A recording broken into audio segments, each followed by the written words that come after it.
name is Isabel Osep. You can call me Teacher Bell. Before we start our discussion, please stand up everyone for our prayer. Christian, please lead the prayer. Let us pray. Father, the Son, and the Holy Spirit. Amen. Angel of God, my guardian here, to mahulog sa puwits ni here. Never this day be at my side, to Lord and guide, to rule and guard. Amen.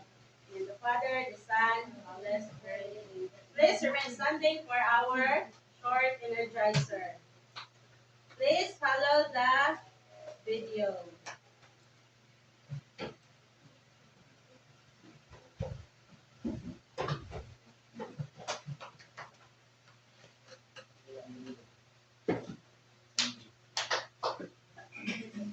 Okay. Kaya everyone! Video!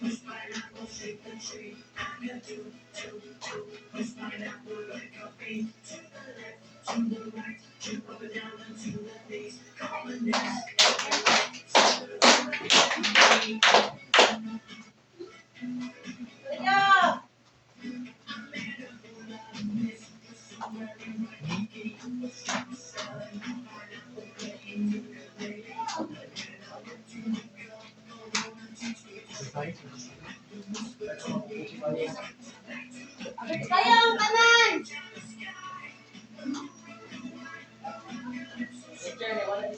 Sayang tanan! Saan ko ang sayang labi?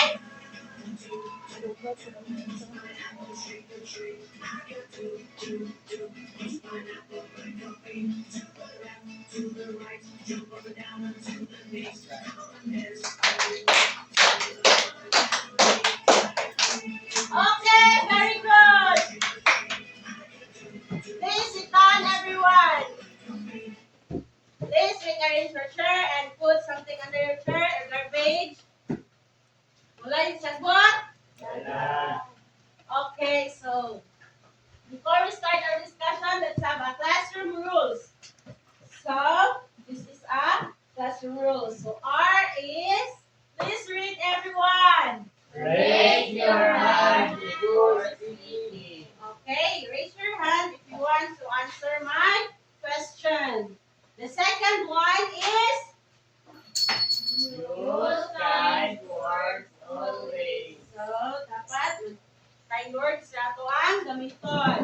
And the third one, Listen attentively and truly. okay, so maminaw ni teacher while mag-discuss. And the fourth one, Ensure the cleanliness of the classroom. okay, so kanang mga sagot at tuwagin nga pipuson, dili ba og labay. And the last one, Stay focused and follow direction. okay. So, before we start our discussion, let's have a question for you.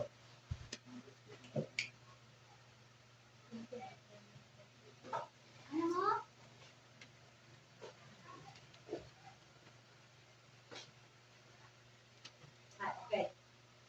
Let's have learning activities. Please read everyone. Learning objectives. Learning of Direct.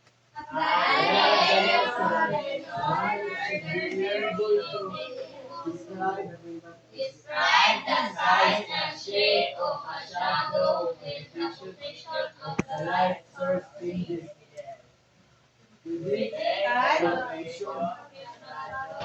Sources changes. But before that, I will introduce my behavior chart. So,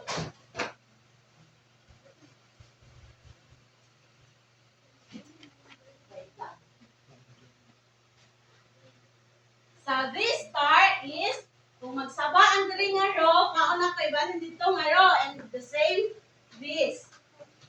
Kung ako aning pa, gusto ba mo makuha ang star dili? So dapat mamina ni teacher dili magsiktabi sa tapat.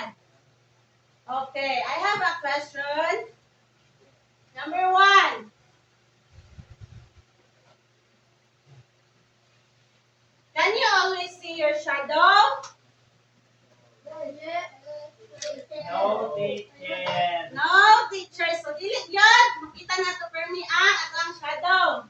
The second question, does your shadow look the same all the time? No, teacher.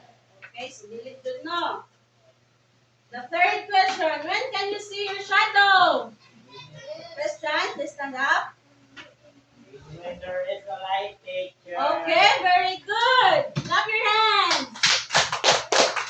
Last question, does your shadow appear in only one location from you? No, teacher. No, teacher. No. So, dili gyud man. Dili for me ang atuhang.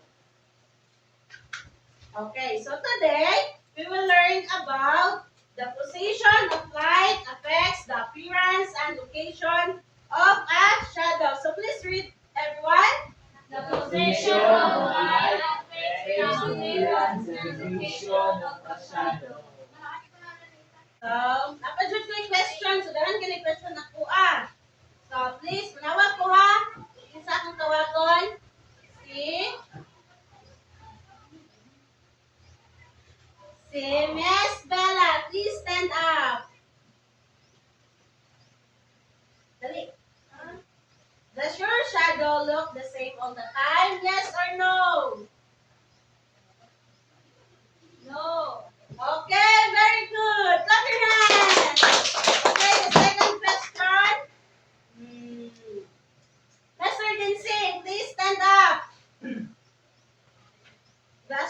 Does your shadow appear in only one location from you?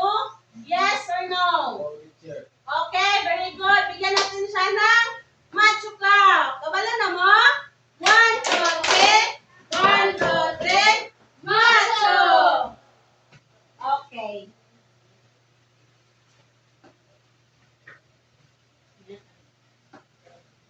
So, we have four parts of shadow. So the first one is opaque object. So please read, everyone.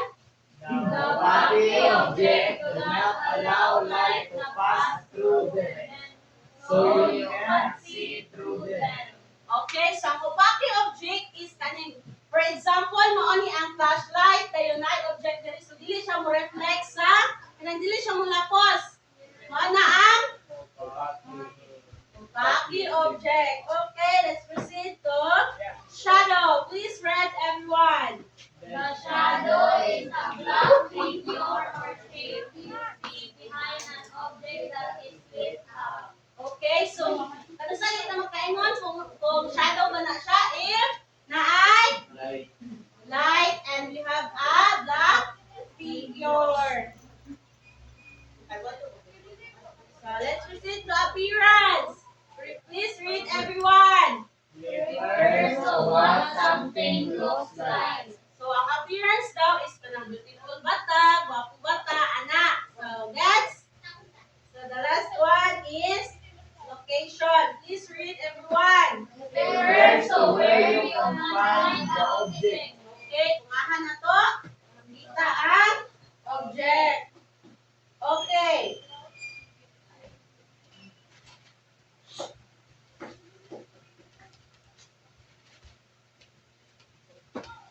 Dili na sad ta sa question. So, we have a picture here. So, kani diri is muna position 1, position 2, and the position 3. So, the question number 1 is, was there a difference in the appearance of the shadow form when the flashlight was held at position 1 and 2? Kung unsa ang differences kung ang flashlight diri magikan sa position 1 and 2? Gusto mag-answer? Si Miss Dian. Yes, shadow and one looks longer and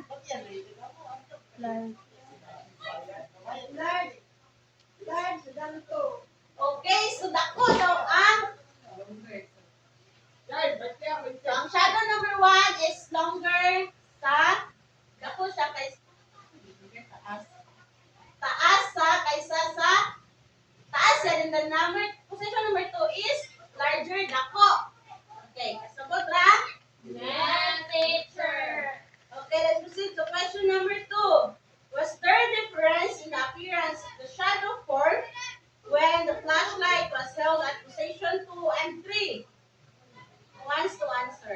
Okay? You stand up. Yes. Shadow 3 looks shorter and smaller than 2. Okay, very good. Bigyan natin siya ng sexy clap. 1, 2, 3.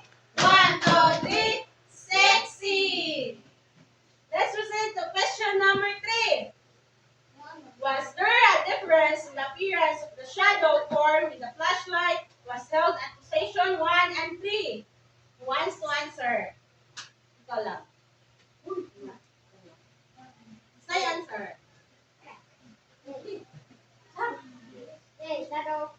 One look longer and Okay, so dako daw ay longer taas na ang shadow number 1 kaysa shadow number 3. Okay. Question number 4. As you move the flashlight from position 1 to 3, how does the shadow of the ping pong ball change? Who wants to answer? Anyone? Ikaw lang. Then naka-brown. Okay, very good. Bigyan natin siya ng macho clap. 1, 2, 3. 1, 2, 3. Macho! Question number 5. This red. Yeah, ikaw. Miss Pretty. When the flashlight was held at the left side of the ping pong ball, where did you find its shadow? Okay, you have an answer. The shadow is found on the right side of ping pong ball. Okay, sakto ba siya? Yes, Okay, Ferdinand. Okay, let's proceed to question number 6. Be? Isang wala mo na be. Ang tumagon. Ikaw. Ikaw lang. Remove the flashlight to the right side of the ping pong ball. Where can you find its shadow? Okay, so aha na to kita ang shadow kung atong i-move ang flashlight to the right side. The shadow can be found in the left of the ping pong ball. Okay, very good. Clap your hands. So, question 7. If you held the flashlight at position 4, as shown in the illustration, where can you find the shadow of the object? What would it look like? So, kung ako nga to ang flashlight sa position number 2, ahawan na to makita ang shadow. Left or right? Left. Left. Left. Left. Yeah. So, natin ang position number 4. Kaya ang position of 1, 2, and 3, dire. So, ang position number 4 is na siya dire dapat na side. So, gets na? Yes, teacher. Okay, very good. Let's proceed to question number 8. If you held the flashlight at position 5, as shown in the illustration below, where can you find the shadow of the object? What would it look like? So, ako na ito makita ang shadow kung ang flashlight nana siya sa position 5.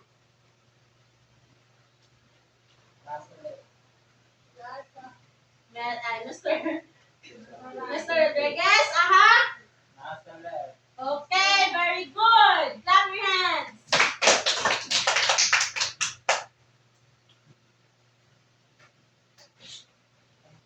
Okay, last question.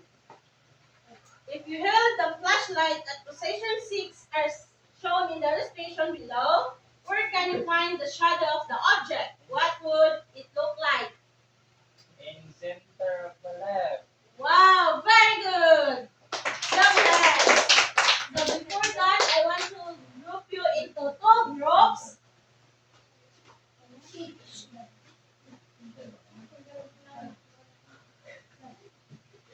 I want to group into 2 groups. Count. Let's start number 1. 3. Two.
paper. Wala kami Amo ang ballpen. teacher. Wala may ballpen, teacher. Na ako ballpen dire daghan.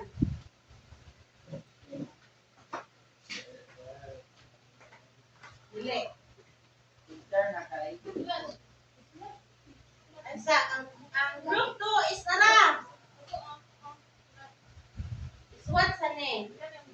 The group 2, ang question sa group 2 is how does the position of the light source affect the size and shape of the shadow form? So, ano yung question sa number? Ay, sa group 2.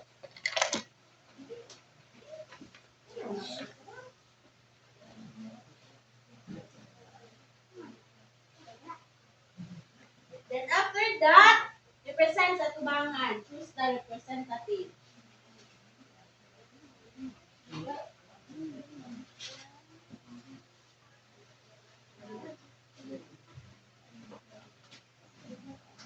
Make it fast, class. Teacher. Pwede ba?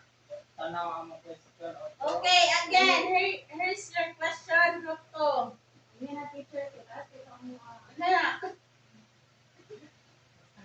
Wait lang, teacher ba? Teacher. Ah.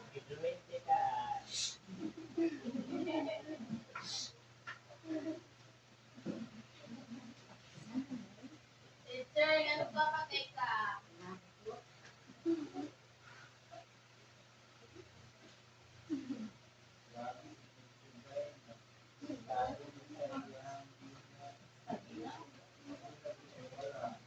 Sige. Alam mo, ay...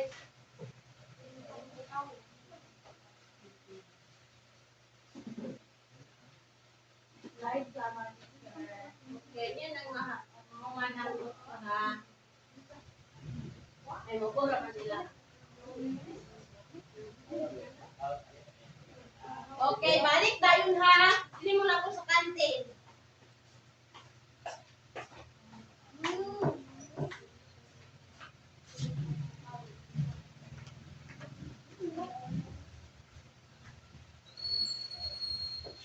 Okay, are you done, group 2?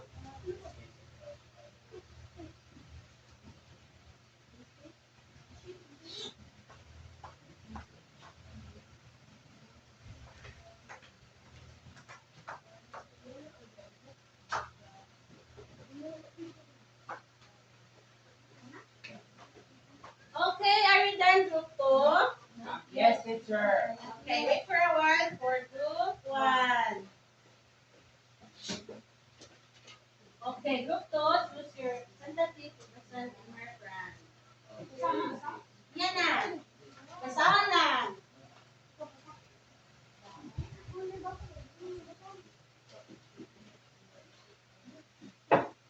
na, teacher. Wala pa.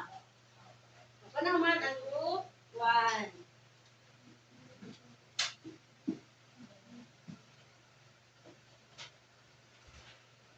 Gana may teacher. Okay, so group 1, ready na mag-present sa tubangan? Yes, teacher. Sige, group 1, please come in front. Okay, maminaw ta sa group 1. Saan ka siya? How did you know where the shadow would appear and what it would look like even if it did not see it? Since position 4 and 6 have the same distance from the object as position 3 and 1, in the shadow form should be similar in appearance but located in opposite direction. Okay, so sakto ba sa group 1? Yes, Okay, please clap your hands. Okay, how about the group 2? How does the position of the vectors affect the size and shape of the shadow form? As the light source is moved from one side of the object to its side,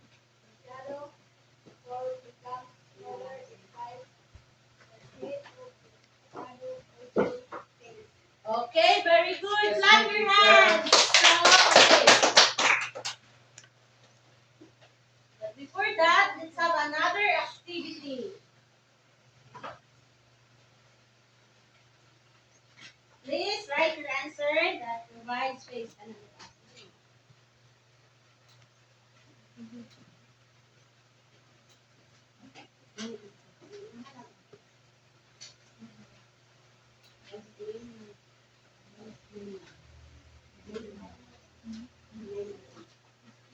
Isay mo like ballpen, daghang ballpen si teacher diri.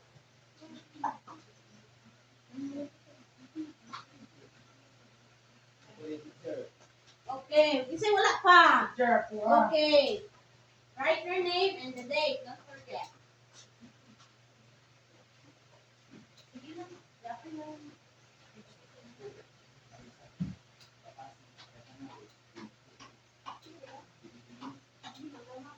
Sige. Sige, suwat mo Focus na. your paper. Do not copy on your seatmate. Pero answer.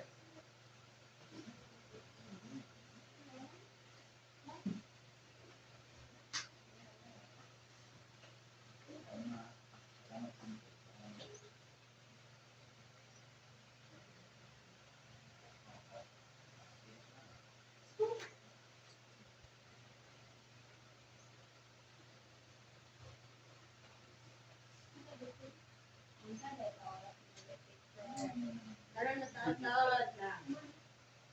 Mahuman na niya.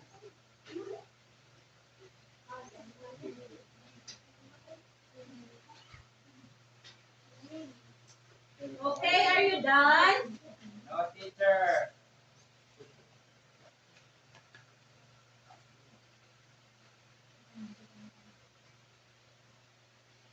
Not yet, teacher. Okay. Sige, balance pa.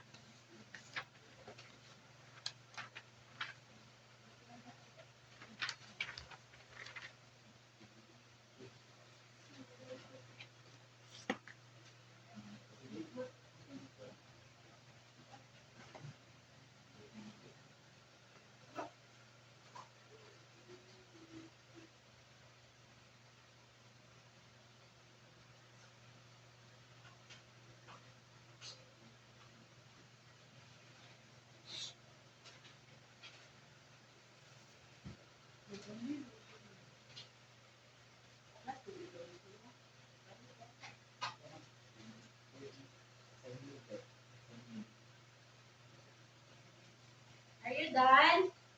Yes, teacher. Okay, well, pass your paper. Right.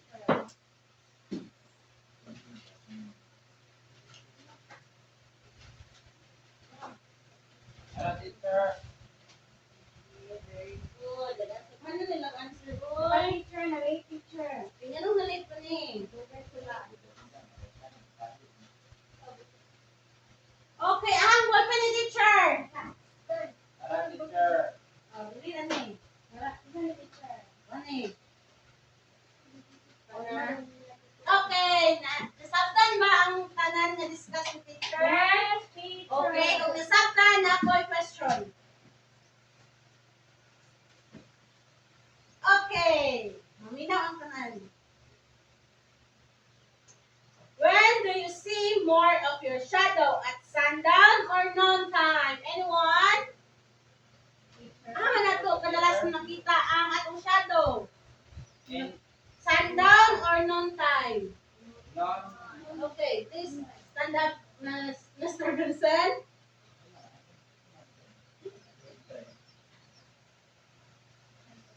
Sundown, teacher. Okay, very good. Bigyan natin siya ng macho clap. 1, 2, 3. 1, 2, 3. Macho. Another question. Kung nasabtan na dito ninyo.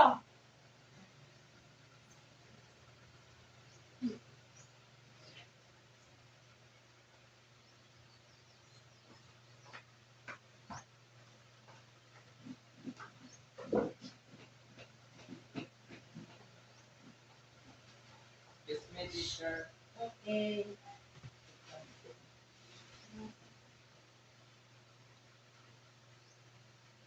Okay, so wala na tayo question si teacher. Oh, nalimot lang ko. Pasensya. Okay, so that's all for today, class. Goodbye, class. Goodbye and thank you, teacher.